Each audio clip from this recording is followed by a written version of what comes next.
IMG academies Bharat private limited IMG BPL company ఏర్పాటైన 4 రోజుల్లోనే 850 ఎకరాలు ఇచ్చేలా ఒప్పందం చేసుకున్న 2003 నాటి చంద్రబాబు ప్రభుత్వాన్ని తెలంగాణ హైకోర్టు తీవ్ర స్థాయిలో తప్పుబట్టింది.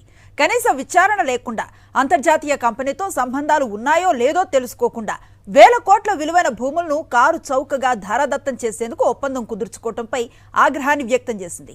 స్పోర్ట్స్ అకాడమీ నిర్వహణ కోసం అంటూ ఏటా కోట్లు ముట్ట చెప్పేందుకు విద్యుత్, నీరు, సీవేజ్, డ్రైనేజీ సౌకర్యాలు 100% ఉచితంగా కల్పించేందుకు అంగీకరించడం గతంలో ఎప్పుడూ చూడలేదంటూ విస్మయాన్ని వ్యక్తం చేసింది. గతంలో ఏ కంపెనీకి అది ఏర్పాటైన 4 రోజుల్లో వందల ఎకరాలు అప్పగించినట్లుగా, నిర్వహణ ఖర్చులు, బిల్లుల మాఫీకి అంగీకరించినట్లుగా లేదని కోర్టు అభిప్రాయపడింది. 2007లో వైఎస్ఆర్ ప్రభుత్వం విస్తృత ప్రజా ప్రయోజనాలు దృష్టిలో ఉంచుకునే సదరు భూమిని వెనక్కి తీసుకుంటూ చట్టం చేసిందని స్పష్టం చేసింది.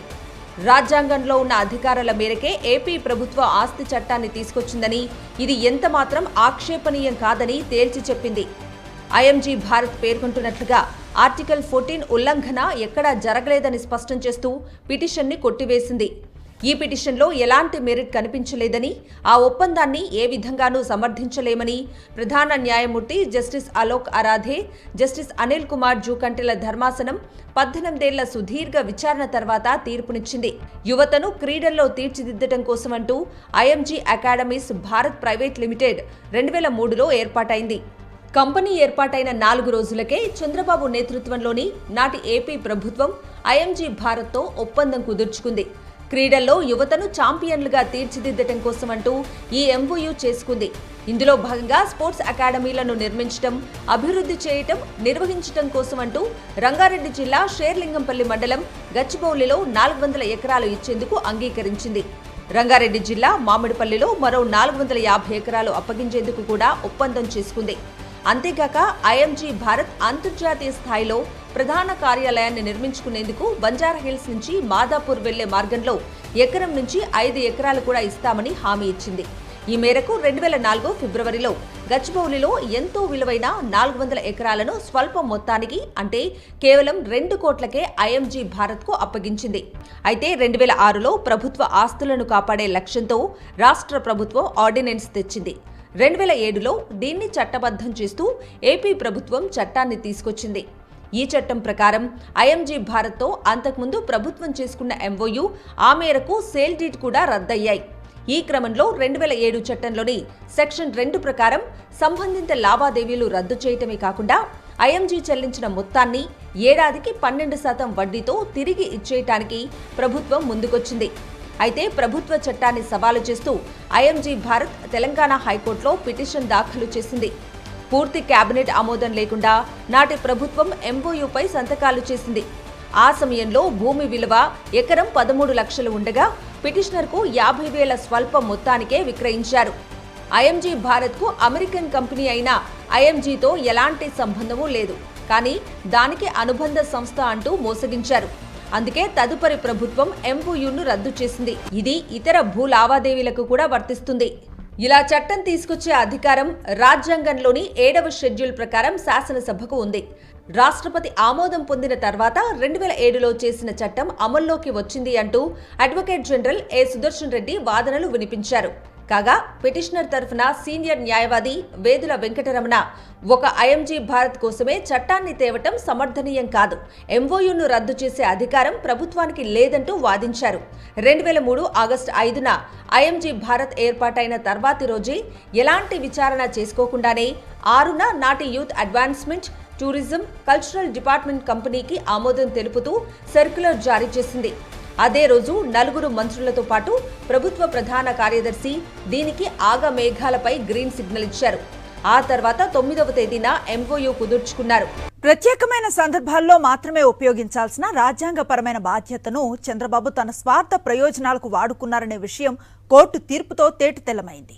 మరి కోర్టు సూచించినట్లుగా కేసులు సిబిఐకి ఇస్తారా లేదా అనేది భవిష్యత్తులోనే తేలుతుంది. స్పోర్ట్స్ అకాడమీ, స్టేడియాల నిర్వహణకయ్యే ఖర్చు ఏడాదికి 2.5 కోట్లు లేదా అంతకంటే ఎక్కువ అయితే ఆ మొత్తాన్ని కూడా ప్రభుత్వమే భరిస్తుందని ఒప్పందంలో పేర్కొన్నారు. తొలి 3 ఏళ్ల పాటు విద్యుత్, నీరు, సీవేజ్, డ్రైనేజ్ బిల్లులను 100% తిరిగి చెల్లిస్తామని చెప్పారు. ఆ తర్వాత క్రమంగా దీన్ని తగ్గిస్తామని తెలిపారు. ముఖ్యంగా పిటిషనర్కు అంతర్జాతీయ క్రీడా సంస్థ ఐఎంజీ, అమెరికాతో సంబంధం కానీ, గతంలో క్రీడా రంగంలో అనుభవం కానీ లేవు. ఉన్నట్లుగా ఐఎంజీ ఎలాంటి పత్రాలను ప్రభుత్వానికి సమర్పించలేదు. 2003 నవంబర్ 14నే చంద్రబాబు ప్రభుత్వం రద్దయింది. తర్వాత ఆపద్ధర్మ ప్రభుత్వంగా మాత్రమే కొనసాగింది. ఆ ఆపద్ధర్మ ప్రభుత్వ హయాంలోనే 400 ఎకరాలను నామమాత్రపు ధరకు ఐఎంజీ భారత్కు అప్పగిస్తూ సేల్ డీడ్ చేసింది. సుప్రీంకోర్టు తీర్పుల మేరకు చట్టం ద్వారా ఒక వ్యక్తి మాత్రమే ప్రభావితమైన 2007లో భూములపై రాష్ట్ర శాసనసభకు ఉన్న అధికారాలతోనే చట్టాన్ని రూపొందించింది. కొన్ని ప్రత్యేక సందర్భాల్లో సరైన కారణాలు ఉన్నప్పుడు రాజ్యాంగం ప్రభుత్వానికి ఈ అధికారం కల్పించింది. జాగ్రత్తగా గమనిస్తే కంపెనీ ఏర్పాటైన కేవలం 4 రోజుల్లోనే వేల కోట్ల విలువ చేసే 100 ఎకరాల భూములు అప్పగించారు. మరే ఇతర కంపెనీకి రాష్ట్రంలో అంత స్వల్ప సమయంలో ఇలా భూములు దారాదత్తం చేయలేదు. పిటిషనర్కు పరిహారం కోరే హక్కు ఉంది. అయితే 2007లో తీసుకొచ్చిన చట్టాన్ని తన ఒక్క కంపెనీ కోసమే అంటూ సవాలు చేయలేరు. రాజ్యాంగంలోని ఆర్టికల్ 14ను ప్రభుత్వం ఉల్లంఘించిందన్న వాదన కూడా సరికాదు. ప్రజల ఆస్తులను కాపాడటం కోసమే 2007లో వైఎస్ సర్కార్ చట్టం తీసుకొచ్చింది. అది ఎవరి వ్యక్తిగత అవసరాల కోసం కాదన్న విషయం గ్రహించాలి. కంపెనీ ఏర్పాటు చేసిన 4 రోజుల్లో వేల కోట్ల భూములు గతంలో మరే ఇతర కంపెనీకి ప్రభుత్వం కేటాయించినట్లుగా ఐఎంజీ నిరూపించలేకపోయింది. అలాగే ప్రభుత్వం చేసిన చట్టం చెల్లుబాటును అడ్డుకునేందుకు ఇందులో ఎలాంటి ఉల్లంఘనలు కూడా జరగలేదు. సేల్ డీడ్ను రద్దు చేయకూడదనే వాదన ఆమోదానికి అర్హమైనది కాదు.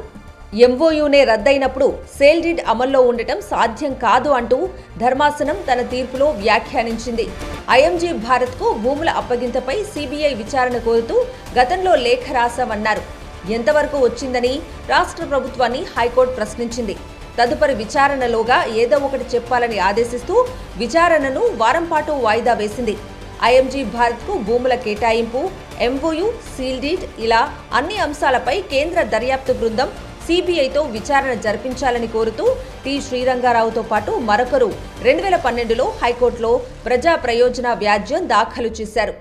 ఈ ఒప్పందం వెనుక పెద్ద ఎత్తున ప్రజాధనం దుర్వినియోగం చేసే ప్రయత్నం జరిగిందని, దీని వెనుక ఉన్న కుట్రదారులెవరో తేల్చాల్సి ఉందని పేర్కొన్నారు. ఈ పిటిషన్లను మరోసారి సీజే ధర్మాసనం విచారించింది. సిబిఐకి అప్పగించే విషయంలో ప్రభుత్వం తాత్సారం చేస్తోందని పిటిషనర్ తరఫు సీనియర్ న్యాయవాది గండ్ర మోహనరావు ధర్మాసనం దృష్టికి తెచ్చారు. దీనిపై ఏఏజీ ఇమ్రాన్ ఖాన్ అభిప్రాయాన్ని ధర్మాసనం కోరింది. ఆయన తమకు కొంత సమయం కావాలి అనడాన్ని, ప్రభుత్వాన్ని సంప్రదించిన తర్వాత తెలియజేస్తాను అనడాన్ని తప్పుపట్టింది. ఇంకా ఎంతకాలం ఆగాలని, వారంలోగా ఏదో ఒకటి తేల్చి చెప్పాలని ఆదేశిస్తూ విచారణ వాయిదా వేసింది. కాగా గతంలో ఇదే పిల్పై విచారణ సందర్భంగా ప్రభుత్వం కోరితే దర్యాప్తు చేయడానికి సిద్ధంగా ఉన్నామని న్యాయస్థానానికి సిబిఐ తెలియచేయటం గమనార్హం.